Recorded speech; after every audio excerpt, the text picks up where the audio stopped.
nakatikim ng box office hit dahil kay Sarah. Huwe! Talaga? Box office pa yun?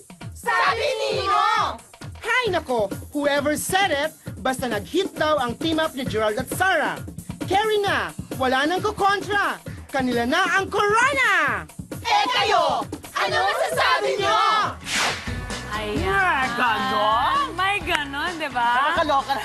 Parang hindi naman ako nakapaghanda sa segment na ito. Hindi ko alam kung anong nangyari sa'yo eh, pero pareho tayong kulay. Correct Okay and lang fair. yan. Oh, pero unang-una, congratulations kina Sarah at Gerald. Yes. Dahil box office, kung kanino nang galing ang info, yaan mo na. Yun na yun. Kasi ang sabi nila, ito raw si Gerald, wala pa raw movie na talagang kumita. Ito lang daw nung kasama si Sarah. Ah, talaga ganon yung nangyari? Oh, it's your Wala first pa siyang time.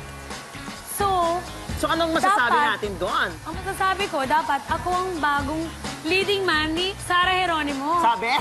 Tomboy talaga to. Pero ewan ko, ganyan naman talaga sa showbiz, di ba? Sa pelikula, tsambahan lang yan. Pero congratulations sa kanila. Congratulations dahil nag-box office. So tingnan natin kung i-prepare si Gerald sa iba, tingnan natin kung papatok. Sino ba gusto mo? Ikaw?